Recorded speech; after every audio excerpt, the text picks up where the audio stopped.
Welcome to Streaming Into the Void, where we discuss all the streaming news for the week ending August 5th, 2023. This week, we question the accuracy of the name Max. I'm Kim Hollis, digital advertising guru and currently embroiled in the Great Treadmill controversy. I don't know what that is. Do we want to know what that is? We'll tell you about it here in a second. With me are Tim Brady, content creator and gamer trying to use the phone. Hey kids, today's secret word is Zaslav. You know what to do when you hear today's secret word, right? I think we already did that whenever we heard that secret word. Yes. Also, David Mumpower, author of Behind the Ride, streaming media analyst, and someone who slept through the Great Treadmill controversy. I am utterly useless to Kim in every way. Long story short, we bought a treadmill. It tried to be delivered. It was broken. The people who showed up to build it were aggravated, and now we're waiting for it to be picked up and returned.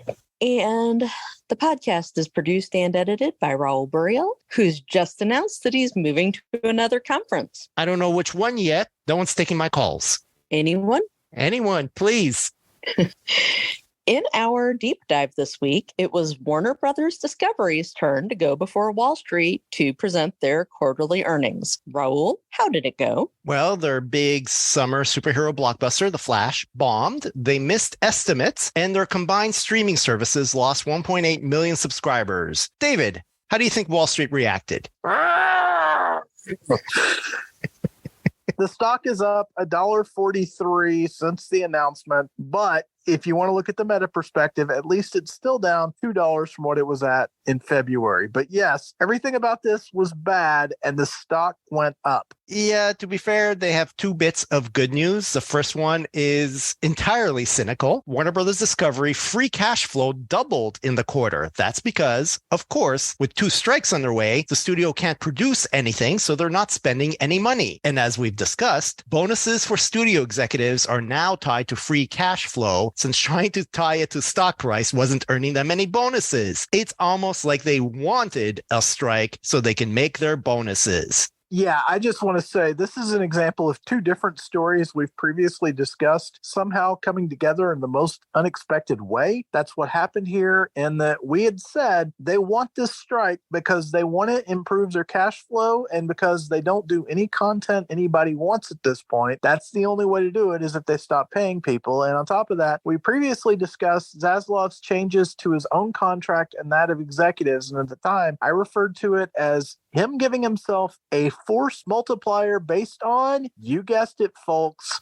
cash reserves. David Zaslav just set up this entire thing and is forcing people to strike so that his personal bonus is better. That's a real thing that's happening. And the truth is that the only way that Warner Brothers Discovery is making any money right now is by cutting.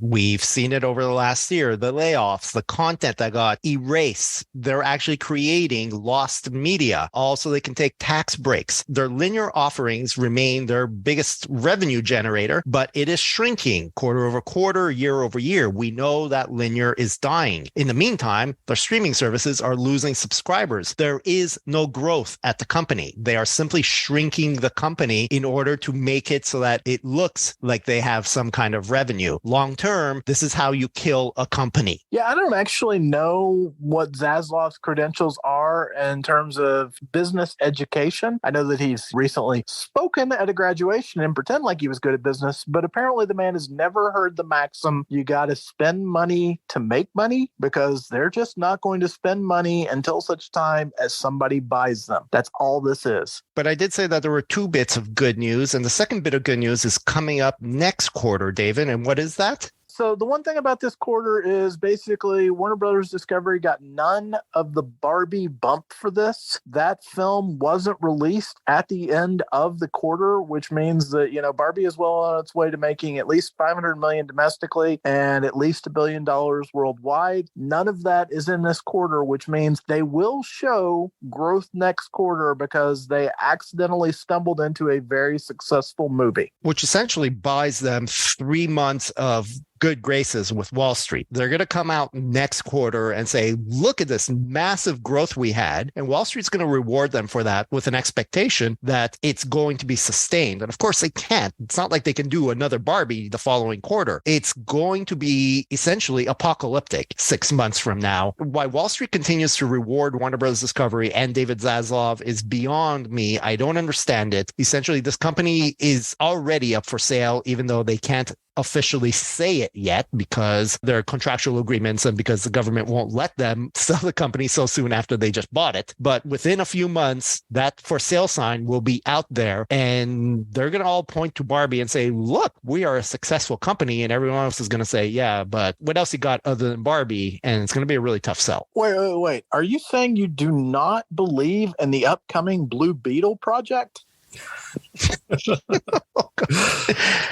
You never know. Oh, they keep leaning into that. Oh, it's going to be a comedy. Oh, it's got that Latino audience. I mean, there's potential there, but I don't buy it. In our rapid fire, it was reported this week that Bob Iger is calling in some backup. Yeah, Tom Staggs and Kevin Mayer, the former Disney executives now heading up Candle Media, have apparently been recruited by Bob Iger to help him decide how to move forward. Yeah, the first thing we need to keep in mind, at one point, Tom Staggs had won a bake-off and seemed like he was going to be the successor to Bob Iger at Disney. And I think we've reached a point now where literally everyone involved with Disney wishes that had happened. Instead, Iger decided he wasn't ready to go yet, kind of put a knife in Staggs' back. Staggs left, and we ultimately wound up with Bob Chapek. Bob Chapek was specifically picked over Kevin Mayer. So you can see here how there might be some awkwardness to this entire conversation. Mayer was the architect of Disney's Marvel acquisition, their Star Wars acquisition, their BAMTech acquisition, and Disney Plus as a whole. He also had a hand in the Fox acquisition. We're talking about some of the most important things ever. Mayer was involved. Both men held lofty C-suite positions within Disney and also had Iger's ear. He trusts both of them, which makes it that much odder that neither one of them became his successor, and instead someone he never really seemed to care for, Chapek, stubbornly bulldogged his way until such a point where his tenacity earned him the job, which ultimately undid Disney. We're now at a point where Iger is trying to sell some stuff, and it looks like when he went on live television and said, I'm absolutely desperate, somebody come to me and make a deal, people lowballed him offers because he was absolutely desperate. Iger isn't willing to sell his pieces for anything less than what he considers their value. So he's gone out to his old friends, Staggs and Mayer, who have very politely overlooked past transgressions. And they have said, sure, we will help you find buyers for some of your linear assets, because as the people running Candle Media, as the people with our Blackstone connections, we can get a lot of interested parties for this. And oh, by the way, we can also see the actual status of Disney. And maybe one of us actually comes back to replace Iger as CEO. I'm getting ahead of myself when I think that way, but I've said since Iger came back in November of 2022, literally 3 days later, I wrote an article saying that either Staggs or Mayer was the most likely person outside the company to replace him. Internally, I still believe it's either Dana Walden or Josh D'Amaro, but the fact that they're not involved in this probably indicates they're nervous about this news update. I wrote this week that if I were them, I would be deeply uncomfortable with the fact that Iger has reached out to old friends rather than relying on them more. Yeah, I've been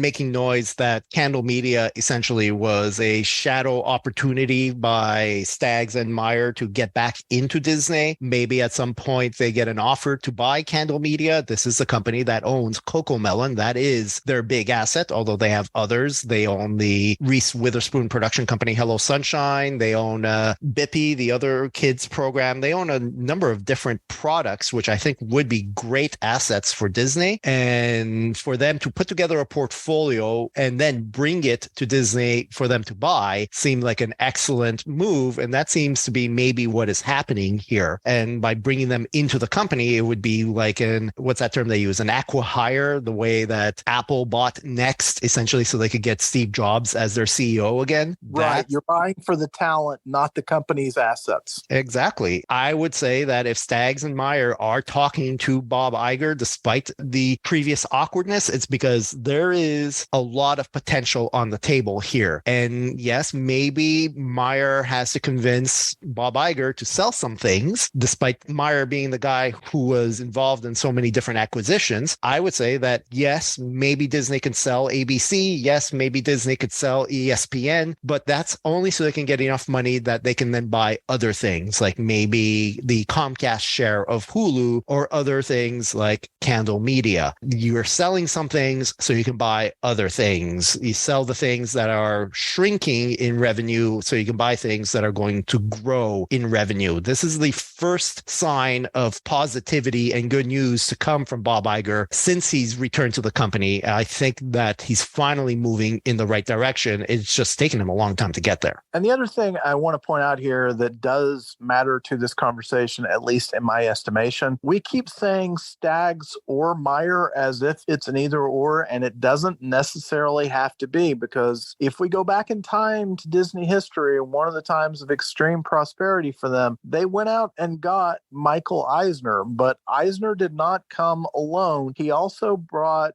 someone I consider the brains of the operation in Frank Wells, and Wells was basically the sounding board for all of Eisner's crazy ideas, and Wells had this rare, profound instinct to identify when something was going to work versus when it wouldn't. And frankly, Eisner went off the rails after Frank Wells tragically died in a helicopter crash. If you know your Disney history, you understand the fact that that happened in 1994, and the second half of the 1990s, that's when the so-called Disney decade absolutely collapsed. Wells kept them in check. I think that a Meyer Staggs combo as heads of Disney makes a lot of business sense. Indeed. By no means is this unprecedented. Meyer and Staggs right now are co-leading Candle Media. It's working for them. And in fact, one of the most successful entertainment companies in Hollywood right now, Netflix, has co-CEOs with Ted Sarandos and Greg Peters. One of them is in charge of the business of the company, and the other one is in charge of the content of the company. So it makes sense to divide things that way. And so long as each one knows what their responsibilities are, it works very well. And so far, Staggs and Meyer have demonstrated that they can work very well together. And in mergers and acquisitions news, Hasbro has finally offloaded their eOne, or Entertainment One, production company to Lionsgate. What does Lionsgate get out of the deal? They get Barbie, right? Right? Transformers, Barbie, G.I. Joe? No, they get none of the IP that you would associate with Hasbro. That's right. The important thing here is what they don't get. First and foremost, Barbie is Mattel, not Hasbro. So Barbie can't play with the Transformers and G.I. Joe, David. I'm sorry. And I should have known that because my first wife actually used to work with Mattel, and I visited that building. So that's my bad. Yeah, you get all your important toy news on Streaming Into the Void, folks. Other things that eOne is not going to get is, of course, G.I. Joe, Transformers, Wizards of the Coast, which is Magic the Gathering, and Dungeons and Dragons, and other properties that Hasbro actually acquired when they once bought eOne, like Peppa Pig and PJ Masks. PJ Masks being one of the most successful and popular kids programs on Netflix. I don't understand what you're describing. This sounds like they just bought Apple but don't get any of the tech. Well, there is some stuff they get, except it's weird fringe stuff that you wouldn't ever have associated with Hasbro. David, I think you saw a list. Yeah. And let's say 2014, Entertainment One actually had the bright idea that content was becoming more important, and they started acquiring small companies for their assets. And since then, they have released several noteworthy films on their own. They're the distributor for Spotlight, won a Best Picture. They're the distributor for Green Book. which won a Best Picture. They also did a film I love called Molly's Game. They have done a lot of these like unique projects like Lion, and they've even done a franchise. They've done Now You See Me too. So we're talking about somebody who has had their finger in the box office pie for a while, but kind of at a distance. And so now Lionsgate has just seen an opportunity to secure new IP that has at least some value as a content catalog. Indeed. There was another awards contender in The Woman King that was an eOne production that Lionsgate now owns. And there is some TV content as well. The ABC show, The Rookie, and its spinoff, I think it's The Rookie FBI. Both of those shows are produced by eOne, and Lionsgate now owns them. I think Lionsgate is trying to position themselves more as a prestige shingle similar to A24. And I think having bought a production company known for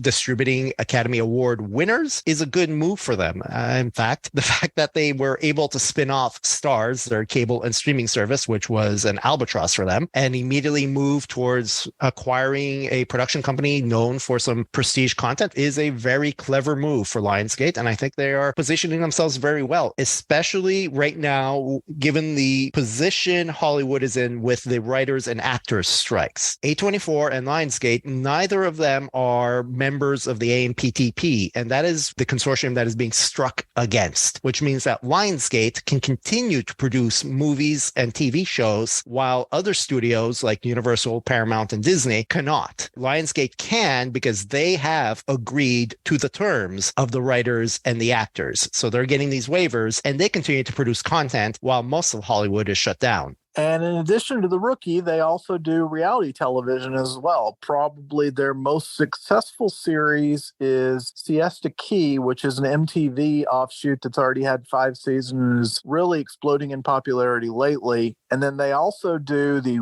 wildly popular Naked and Afraid on Discovery Channel, which shows you they have their fingers in a lot of pies. And just want to point out, Lionsgate getting a huge deal here because this apparently cost them $500 million, which just feels like pocket change in terms of entertainment transactions these days, especially since apparently when Hasbro bought eOne, it cost them $4 billion. And that was just, 4 years ago in 2019. Yeah, I will say there's a little bit of context to that where they have sold some of what they bought for parts. For example, they sold the entire music library. So it is not just a flat loss of $3.5 billion. Oh, okay. But it's like, wait, they're not taking a giant bath on this. Okay. They are taking a bath, just not as savage as it might sound. All right. Guys, one more rapid fire story before we close it out. AMC Networks, the company that owns a number of different cable channels that you're familiar with, like AMC, BBC America, which they co-own with BBC Studios, IFC, and Sundance, had their quarterly earnings this week, and it was a debacle. They started by saying that their subscriber numbers for their previous quarter on their streaming services had to be recalculated, and they recalculated it for 300,000 fewer subscribers than they had previously reported. And that was the start of the bad news because they also indicated that they had lost more subscribers this quarter. They have missed estimates. Their ad revenue is down. It's pretty much all bad news for them, except for after all this news broke, their stock price went up dramatically, and they are currently trading at something like 8.5% higher than before they reported their quarterly earnings. And if you're wondering why, my speculation is AMC Networks at this point is in such bad financial turmoil that it seems very likely that someone's going to buy them. 11 million subscribers basically means that they're down, 5%. They've taken a shave. And that's how ridiculous this whole thing has gotten. As a reminder, last week we talked about Netflix, who reported nothing but financial triumphs, and their stock went down because people decided they had overinflated what Netflix was worth. Now we're seeing the opposite, where people are looking at Warner Brothers Discovery and AMC, and they're going, well, these places are so screwed, they're going to have no choice but to sell. When they sell, the stock price will go up. So I might as well use some of my Netflix money I got last week and put it in something with more percentage-wise growth potential. And that's the madness of whenever we bring Wall Street into these conversations, folks. It is not about the success of the company. In many cases, it's about the failure and how to capitalize on the incompetence of others. All right, Tim, is there anything to talk about from the box office this weekend? Yeah, we still need to talk about how Barbenheimer has saved the box office in 2023. Last weekend, Barbie had a second weekend of just 93 million. What the heck? Oppenheimer, 46.7 million. Both movies continue to do well during the week, to where Barbie is still the top film on Friday, is now 423 million domestically, well on its way to 500 million. Oppenheimer is sliding a little bit, but that crossed 200 million with Friday's box office, actually. We had that really fun discussion last week about how it's still bad for theaters because it's not good to have a top-heavy box office like this, but the overall numbers look much better than they did just a month ago. Yeah, we were talking last week also about AMC theaters worrying about its runway, whether or not it had the cash. The undeniable fact here is that even though it's because of just two films, this was the second best July on record, and I cannot tell you how important this is. This is the equivalent of somebody being on a hunger strike and then hitting a buffet. I mean, it was basically necessary. Yes, it cannot be undersold how much these movies, which are forever linked together, just saved 2023's box office to date. We can fast forward 5 years and I can envision articles being written about how Barbenheimer saved the movie going experience. Mm-hmm. And I don't think those are going to be hyperbolic. No, not at all. Unfortunately, the wrong lessons will be learned from this. They always are. Yeah, we come to expect that. But this is a good sign because it's going to be a bumpy ride because Blue Beetle ain't it. There is some Warner Brothers news that's positive, isn't there? Yeah, this weekend we have two new openers. The first one is Meg 2, The Trench, and that had 12 million on Friday. That's the sequel to the 2018 giant mega shark movie that did surprisingly well, much of why this exists. Yeah, this is a good example of why some sequels shouldn't be made. The Meg is a brilliant film. It is visually stimulating and has a great plot. There are a bunch of times they subvert expectations. It's extraordinarily well done. And the quality of that film has bought the opening weekend of this film, which is frankly an objectively terrible film with a cinema score of B-.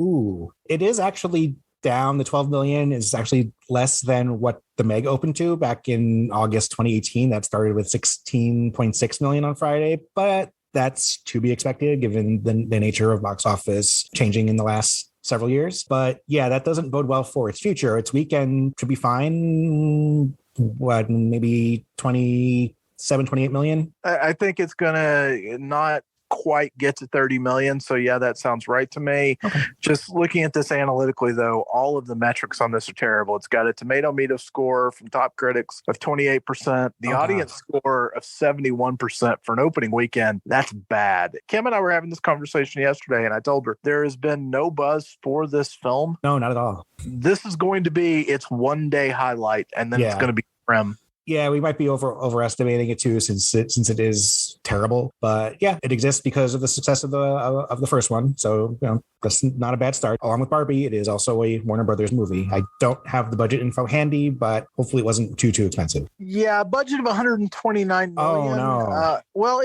we'll see how international box office is, and then make a determination from there. Let's say that 300 million is the break-even point, depending on splits. I'm not optimistic right now. It feels like they were just like, let's go ahead and release it rather than they supported it all. We also have Teenage Mutant Ninja Turtles Mutant Mayhem, like the 17th movie reboot of this franchise that goes back many, many years. But in a huge upset, this movie is apparently outstanding. Yeah, the Rotten Tomatoes score has been mind-bending, up in the high 90s, like 96, 97%. 96% as we speak, 93% audience score, and a cinema score of A. This is a great film. And I feel like it's been trending with younger audiences. It's an animated movie, and they leaned into the kinetic animation style that we've seen in the animated Spider-Man movies. I was going to say, yeah, it definitely evokes the whole Spider-Verse films with the animation style. So there was a lot of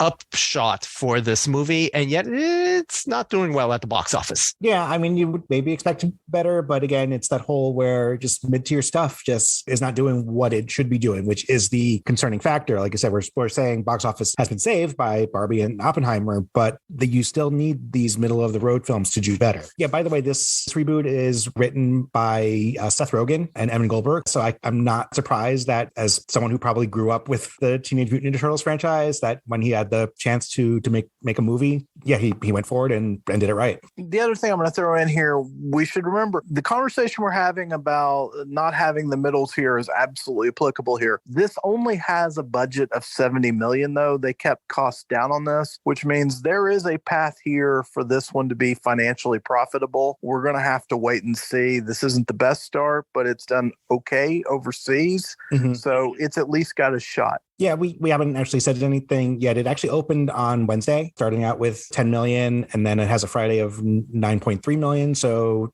in 3 days, 24.3 million. Not terrible, but you were hoping for better. But yeah, given that budget, and then if word of mouth helps it hold through the month of August, then yeah, I can see a path for this being in the black.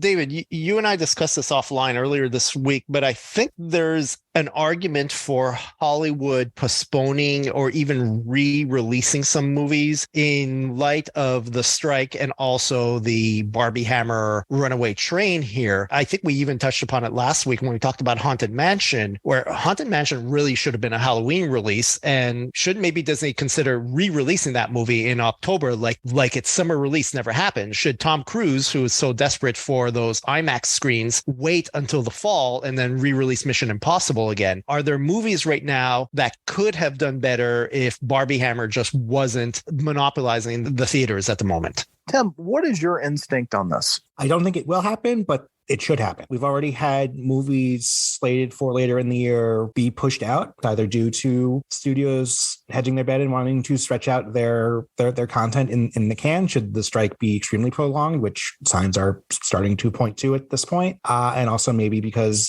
things are bad. Like the big one was Kraven the Hunter getting sent a year away, maybe because it needs some reshoots. But yeah, this is what they should be doing, is to, put Haunted Mansion out in October. If there's IMAX screens that don't have anything extremely new and exciting to show, yes, see if Tom Cruise can get Mission Impossible back into those IMAX theaters where he really wants it to be seen. The other thing I'll throw in with that particular film is maybe they do that a couple of months before the final film comes out, just as a way to lead into them. Mm-hmm. Kim, as Mrs. Haunted Mansion, the lover of this attraction, do you think an October release is going to change anything for a film that fell 73% Friday to Friday? I really don't. I would love to say yes, but I don't really foresee this being helped by having an October release. I think people would still perceive it as having failed at the box office, because once you kind of have that stink on you,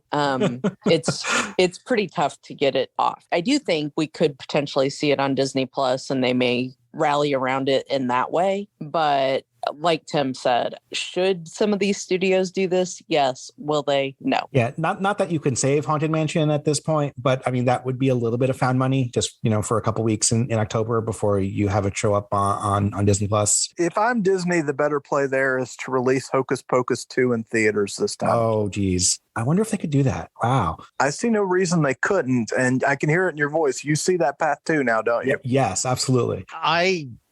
If it happens, it's going to be a limited release, the same way they do Nightmare Before Christmas every few years as a, event viewing, maybe for a weekend. If they move towards a wide re-release of anything, that would be somewhat unprecedented. But I'm on board with the idea that these are unprecedented times and it's time to do unprecedented things. Maybe they re-edit Haunted Mansion. Maybe that's what it takes for them to say it's an entirely new cut of the movie. So you may have seen it in July, but come in October, it's going to be a different Haunted Mansion. And there is precedent for that. Let's remember that there was a Deadpool 2 re-release called Once Upon a Deadpool or something like that.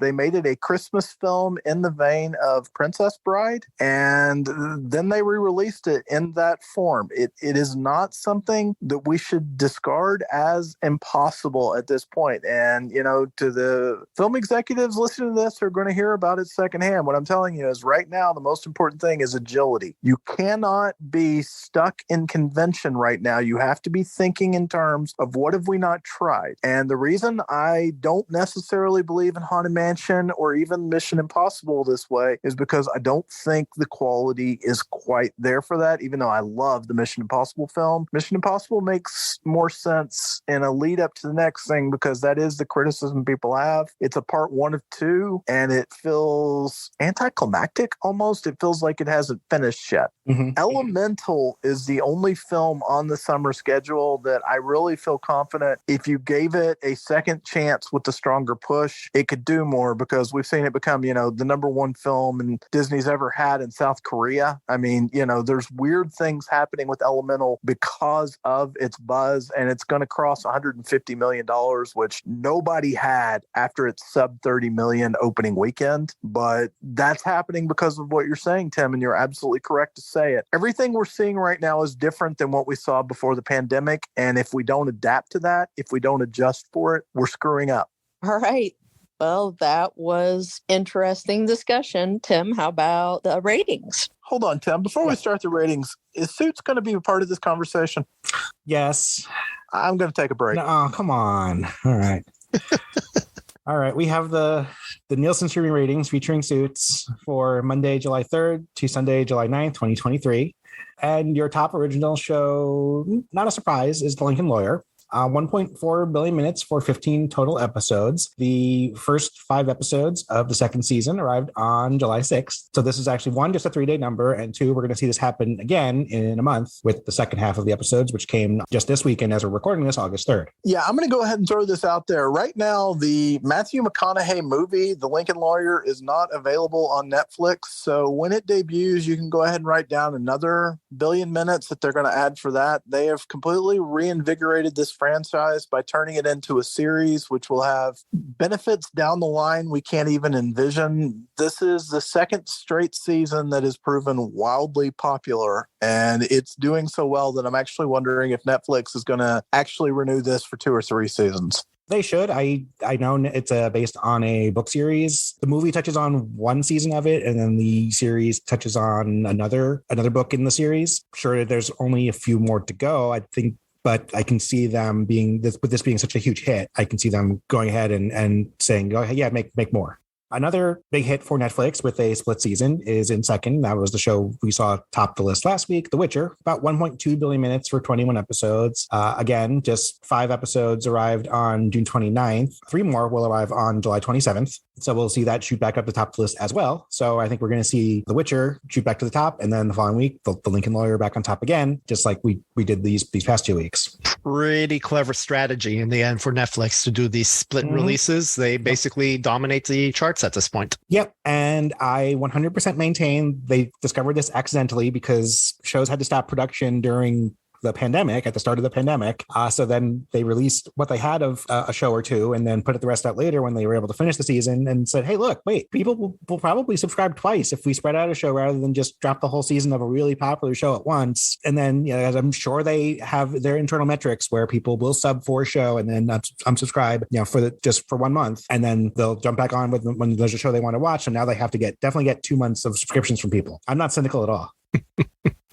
Right. Tom Clancy's Jack Ryan is in third. We saw that return last week as well, 966 million minutes. This one's from Prime Video. It's adding 2 episodes a week. So 2 more arrived on July 7th. The final 2 of the 4th and final season will arrive next week on the 14th. So actually, I think The Lincoln Lawyer may get the full week bump, but it should be pretty close between Jack Ryan and The Lincoln Lawyer for the top spot next week, unless I'm missing something completely obvious, but I don't believe so. The Bear from Hulu is in for 791 million minutes for 18 episodes. Taking a jump, which we saw return last week, is It Cake 2.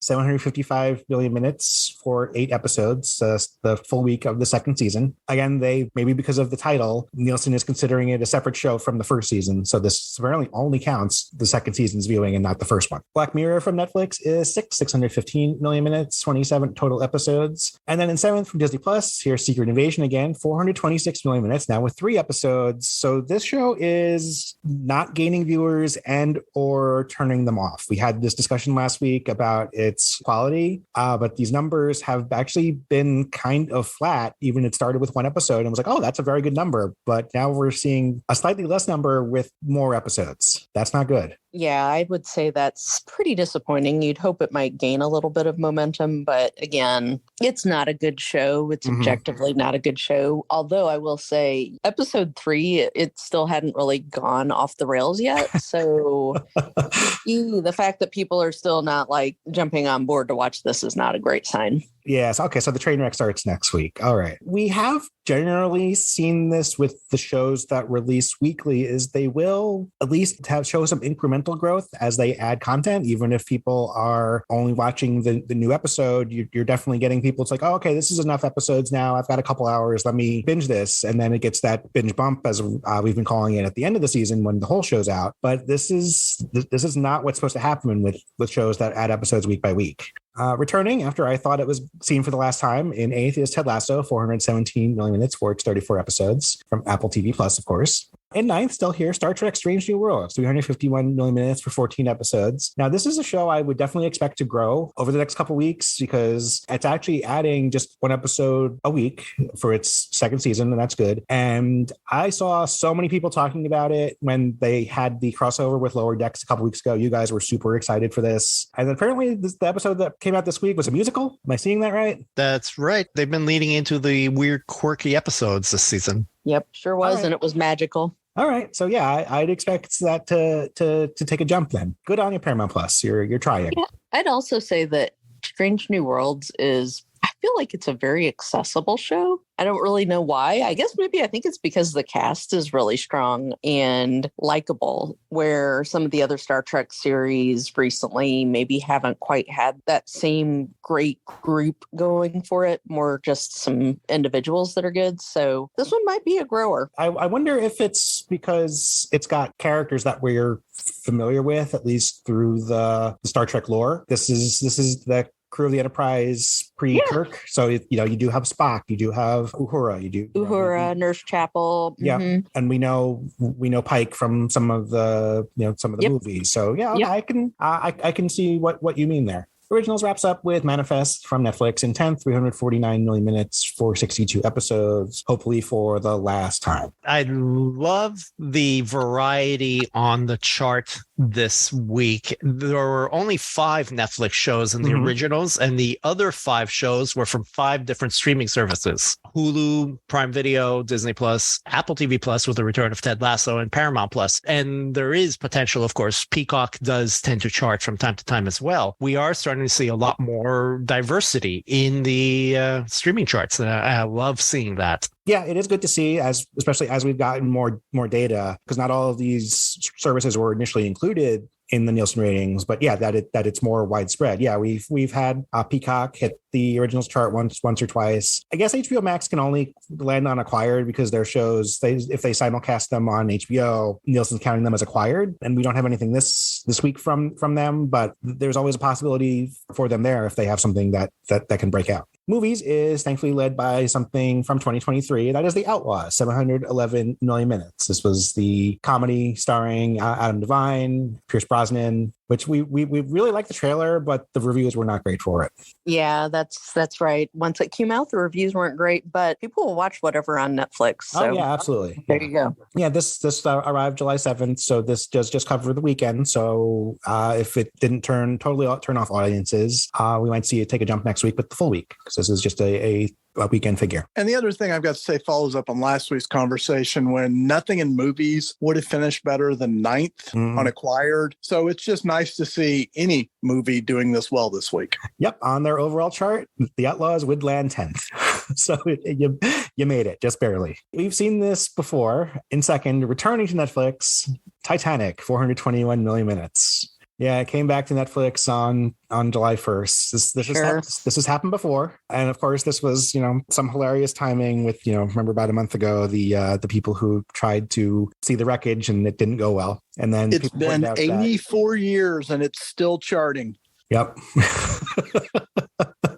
I'm clutching my pendant as I say that. It's just funny. It's returned to Netflix before and then goes away. I don't know why some of these movies are just hilarious hot potatoes between the services, but yep, it's back on Netflix. as of July 1st. All right, something else new in third, 65, 367 million minutes. This was a theatrical release from earlier this year, starring Adam Driver. It's a prehistoric action thriller, sci-fi stuff with, I guess, dinosaurs and something. And I forgot it actually came out till it showed back up on this list. I mentally refer to it as Earth 2 without Will Smith or Will Smith's kid. Yes, that's exactly what I thought of as well. Beyond Earth or something like that. Yeah. Oh no. Okay. Yeah. This was a box office disappointment. Yeah. Here it is on Netflix. This actually was new to Netflix for this for this week. Apparently it showed up on the 8th. So this was just, here's a new movie. Netflix pushes the hell out of those. So we might see this actually go higher next week. Avatar: The Way of Water is still hanging on pretty well. Again, Disney Plus and Max, 365 million minutes. An old movie appearing on the list, White House Down, 266 million minutes. This is, of course, because, again, we have a new month. This came back to Netflix on July 1st. But we do have one other new release this week, thankfully, and that is Nimona in 6 from Netflix, 262 million minutes. I saw a lot of people talking about this one. Yeah, I haven't watched it yet, though I want to. It's based on a graphic novel, and I have seen really good, it got great reviews, has had good responses, and I'm sure I will get to it eventually. Just when is the question, as always. Of course, yes. There's too much content, not enough time. The bad news here is this is the full week for it. It arrived on Netflix on June 30th. So we didn't see it last week, but with the full 7 days since its release, it managed just enough minutes to make the Nielsen's. So just disappointing number, but I have definitely saw people mention this and heard some good things about it. From Disney Plus, Moana in 7th, 260 million minutes. Extraction 2, back to Netflix, 257 million minutes in 8th. Something new, new to Netflix, but not a new movie. Annihilation from 2018, 243 million minutes. This also returned to Netflix on June 30th. Oh, okay. That's the only thing that makes sense about, I'm here to say that I love the author of that book. Jeff Vandermeer is great, but the movie is off-putting, and I'm surprised that it even did that well.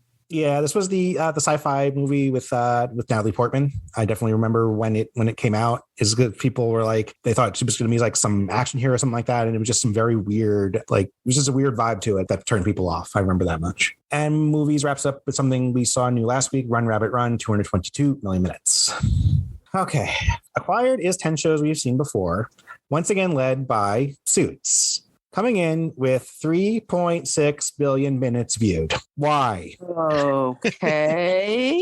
They're running out of champagne at Peacock headquarters. Apparently, yes, exactly. Yes, look how many people are watching Suits, and I wish I had the actual breakdown. I wanted because it is credited to Netflix and Peacock, but we know this is mostly Netflix. But that is just a ridiculous, absolute insane number for this show. I guess this is a discussion that we need to have. Does streaming have a comfort food problem? Because I always say, look how popular all shows are. And of course, part of it is because, here's Grey's Anatomy, 417 episodes. NCIS, 443 episodes. Right. And 232, Big Bang Theory. Back in the day, it was Criminal Minds, which, I don't know how people see as comfort food, but they do. I really think they do. Enjoy just watching it in the background. I think that's a lot of it. I think we all do it in our own way. We put something that we're familiar with on. If we don't have time to sit down and watch something new, we don't have, I had a rough day, I don't have the brain power to focus on something, I'm just going to put something on. I do a couple things around the house and then go to bed. I'm the same way with my background noise for the last almost 4 years now has been Mystery Science Theater 3000, because it's just something that I'm used to. And then, if there's something I really want to focus on, I'll find the time for that. But that just gets harder and harder. The other argument here is people do want a long running show with characters they can, get used to, watch, grow and evolve over the course of, 7 seasons of a show, rather than here's a Netflix show with 8 episodes that I'm going to have to wait 2 years for the next season if there is one, and then maybe there won't be one beyond the second season. So why would I get invested in this? This is amazing and also horrible for the streamers. I just don't know what else to say about this. Yeah, I touched on this over the last couple of weeks. This is really a nightmare scenario for Hollywood, but also a potential for them, but not really a great potential. The fact of the matter is that old library content is much more popular than new original content. And when it costs tens of millions of dollars to create a single episode of a show, Secret Invasion, and you realize, but you can get 136 episodes of Suits for the fraction that it would cost you to produce a single episode of Secret Invasion. It begs the question why a Hollywood studio would want to create new content. Why even deal with those annoying writers and actors who want more money? It's like, let's just become a licensing house that relicenses content instead of creating new content. And yes, that is a way to make money for these studios, but then you're left wondering, oh my God, are they never going to create anything new ever again? We are in a weird dichotomy right now that is going to break one way or another. We just happen to be in the middle of it, and it's kind of scary.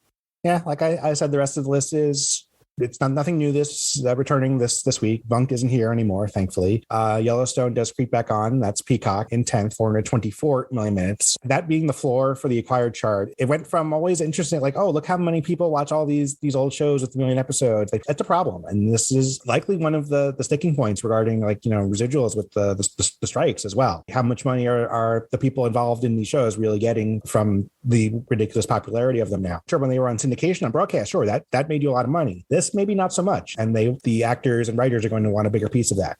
And that's about all I have for this week as far as the ratings go. So yeah, it's definitely interesting times. I expect the Lincoln Lawyer to take a little bit of a jump next week with the full week of availability. As always, we close out the show with what's been keeping us busy lately. And David and I have actually been able to watch quite a few things, but I know we mentioned Star Trek Strange New Worlds earlier in the episode and last week. And we have in fact been going back and watching season 1, which is great. Like I mentioned earlier in the show, all the characters are extremely likable. There's a great dynamic and spark within the cast itself. It's also episodic rather than like having a necessarily long overarching story, which I think makes it easily digestible. As mentioned, this week's musical episode was a lot of fun. I am a big fan of musicals, and I like that they threw several of the conceits of musicals into that episode and acknowledged that they were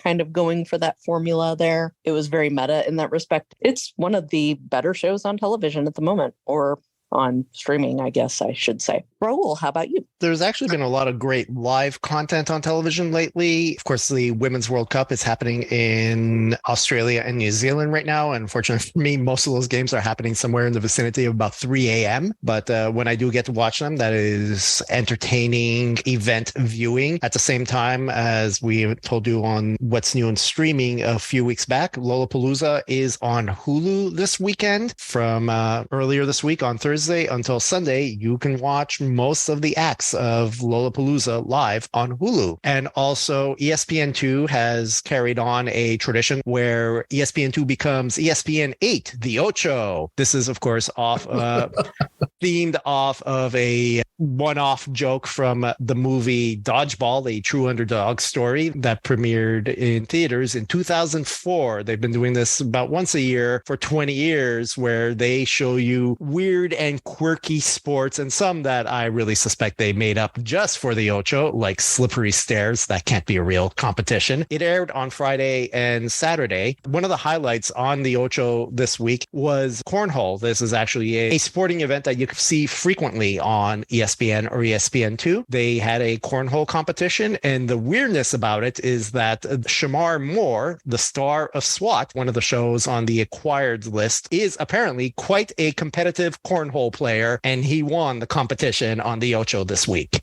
All right. Tim, how about you? I don't have too much this week. I am going to watch SummerSlam later this evening as we record this for the one, possibly two good matches. Last week, NXT had their premium live event, as they're called now, because it's on Peacock and not a pay-per-view, called The Great American Bash, which had one pretty good match and one actually outstanding match. Carmelo Hayes versus Ilya Dragunov is actually something I would recommend going out of your way to watch. That was just ridiculous. NXT is a far cry from what it was with all the guys that they have, which are now pretty much in AEW, but they still have some gems here and there. I am also have been kind contemplating pulling the trigger on buying Baldur's Gate 3, which apparently just came out this week and was apparently early access for a while, but it's already got somehow, I don't know how this is possible, but 86,000 reviews on Steam, and it is overwhelmingly positive. So that might be worth it, especially since I should have actual free time this upcoming week, unlike the last one I was promised, and I ended up working a bunch more. But I may go ahead and see and sink my teeth into that if I can be convinced to purchase it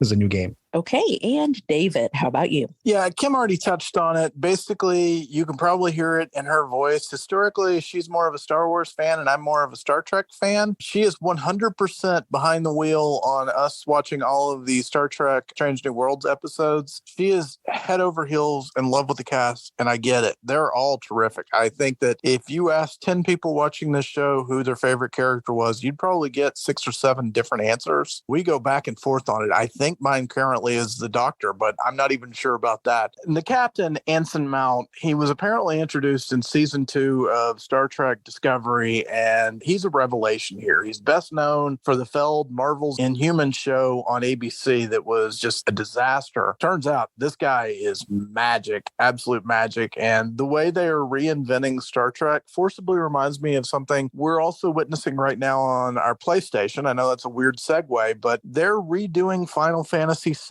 right now, and one of the core conceits of Final Fantasy VII is that Aerith, the flower girl, dies in the original story, and they've basically spelled it out. Hey, we might not do that. Maybe we will. It is entirely up to us. It is 25 years later. We have the right to create our own story and go our own way. Strange New Worlds is set right before the start of Star Trek, the original series, and they're just shouting from the rafters, maybe we'll do something different. We haven't said it's the same universe. Probably is, but you don't know. And I love that.